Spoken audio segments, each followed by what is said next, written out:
I'm Greg Tepper. That's Greg Powers. This is This Week in Crootin.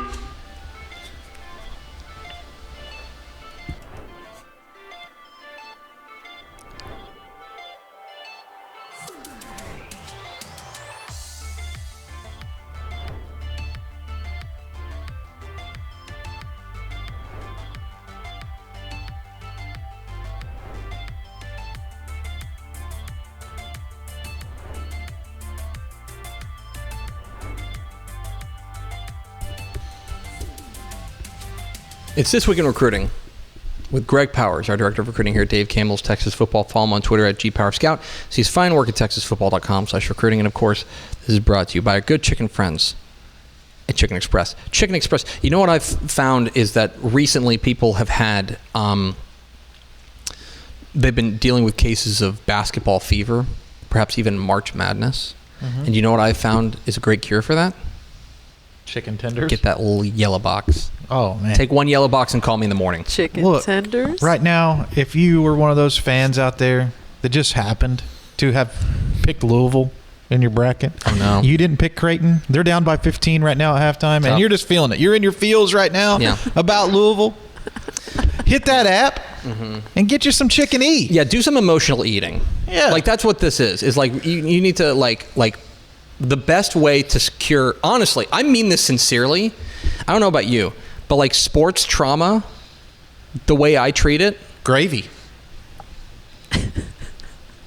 Dr. Greg Powers over here. Like that's a medical diagnosis. Can I interrupt really quickly Sure. and say I'm honored this is my first time producing where we have This Week in Recruiting. So honored. Sweet. Honored. It was awesome. Sorry that I blew your ears out there on the intro then. My bad. You were a little loud, but that's okay. You want to know she did something that none of my producers have done before. She let me hear my own Crootin yell. And you were like, oh, yeah. It blew my ears out. Yeah, Pickle usually takes us out of our ears when we do it, but yeah, it's a tough scene.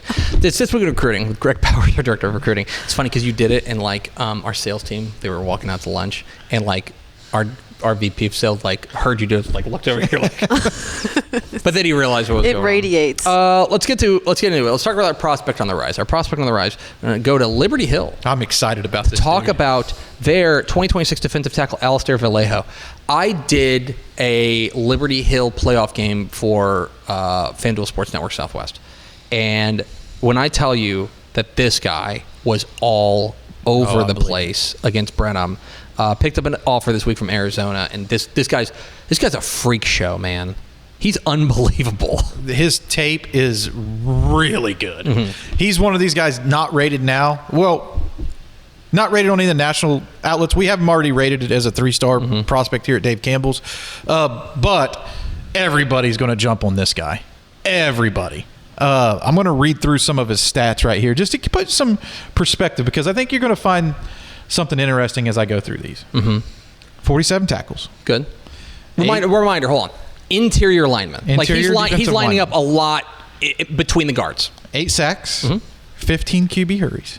And here's the mic dropper, something that I've never said on any of these breakdowns ever before. 4 blocked field goals. How in the world? Wow. How in the world? Like recruit him only to be on special teams. Like, I don't care. Like, if you're like this, I mean this sincerely. If you are like a championship level program, why wouldn't you, like, this guy's obviously very good at this one thing. And if you can get 4 blocked field goals in one season, like, that's a season changer right there. That's pretty special. 4 blocked field goals is pretty special. Also, this month, set the school record with a 375-pound bench press. Wow. Freaky. And there's some schools coming after. I'm going to go through his, offer list. Picked up an offer this week from Arizona. Picked up an offer from Arizona, Baylor, Oregon State, Memphis, SMU, Kansas, TCU, some of the schools that are already on him. I think this kid's offer list is about to just go nuts, I feel like. This guy, if you haven't seen the tape on Alistair Vallejo, it's just, again, we talk about it, how like there's players who are really great players and their tape is just like, oh, that's nice tape. This guy's tape is like a blockbuster like movie. And it's cool for us too, because recruiting's changing. Recruiting is one of those things that I feel like you have to stay on top of, because every single cycle is going to be a little bit different than the year previous. Well, something that's changed in this cycle, I feel, are the colleges are ahead of the media services in a lot of ways because the recruiting timeline flipped, right? They had to go out and evaluate earlier. They did that in January. They're setting official visits and all that kind of stuff now because they're getting ready to come up in the spring. And a lot of these kids will be committed before August. So one thing that's changed is the colleges are a little bit in front of us in the media on their evaluations, because guys who do rankings and stuff, we have to be beholden to something called National Signing Day. And until National Signing Day is over, you're in the grind, the meat and potatoes of recruiting coverage. So these scouting services will change the way that they do it as we move forward to evaluate quicker. But Alistair Vallejo is one of these guys that we're still early on. He's got good offers, but he's an elite talent. This guy's going to be unbelievable. Alistair Vallejo, the defensive tackle from Liberty Hill. Remember that name. Let's get to our commit of the week. Our commit of the week, Richardson. Speaking of defensive tackle, speaking of interior linemen, Richardson, 2026 defensive tackle Jamion Winfield, pulled the trigger this week, committed to USC. The Trojans coming in, again, can't stress this enough, a Big Ten team. Jamion Winfield is going to go play Big Ten ball at USC. It's weird still. Right. But he was a guy who actually, when you watch his tape, it's different. He plays with a little bit of a different style, but the results are very similar with the way the gentleman we just talked about, Alistair Vallejo. He reminds me so much of Andrew Billings. I think that's a good comparison for Winfield. He really is an explosive defensive tackle. You don't see guys with the first step like Winfield has on tape very often. As a matter of fact, I think I'm in my mind's eye just trying to go back. He's the most explosive off the snap since Oliver. Wow. Maybe. And I think that he'll pick up his consistency as he matures. He transferred to Richardson from Mississippi, and he's easily one of the best in the country. He's the number one rated defensive tackle in the state, and there's a reason why. It's because he's so explosive. He has such a high upside. 6'4", 290, 310 pound range is where I would put him at on the eyeball test. And USC got a really good steal in Winfield. He had over 35 offers when he committed to the Trojans. It's a name to know, Jamion Winfield. We're getting very into these interior linemen today. That's and for good reason. Both these guys are absolute freaks there. It's This Week in Recruiting. Greg Powers, Director of Recruiting. Let's get to our underclassmen of the week. Our underclassmen of the week going to DeSoto to talk about their 2027 athlete. They move them all around, Myson Johnson Cook. And why wouldn't you move him all around when he runs a 10.33 in the 100? And that was in that race that kind of went viral, right? Where I think he came in fifth or sixth because and the dude who won it ran a sub 10, a 9.99. Was that Braden Williams from Duncanville, I believe? Yeah. So here's Myson Johnson Cook. Here's just my analysis of this, and this is look, you're the expert here, so certainly push back if I'm wrong, but fast. And big, man. For a guy, you think like guys who are running 10.33 in the 100, you're thinking, oh, he must be like a little squirt. You know what I mean? Like a 5'8", 160. Nope, not Myson Johnson Cook.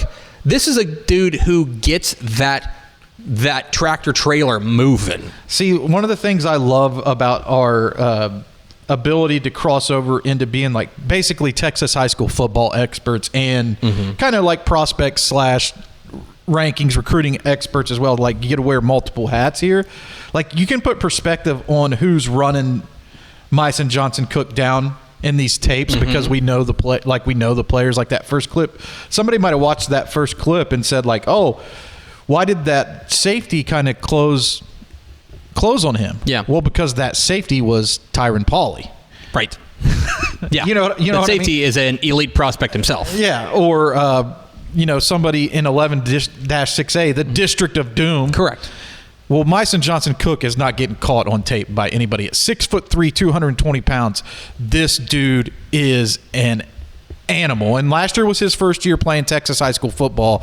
I think he moved in from Indiana, maybe it was Illinois, one of the Midwestern states. So he came down, and now he's going to be taking over the reins of the offense, basically from Tiger Ryden, right, who signed with Texas A&M.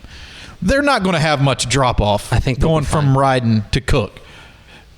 I think he's going to be pretty good. I think he's going to be one of the most fun high school football players we lay our eyes on next year. And why?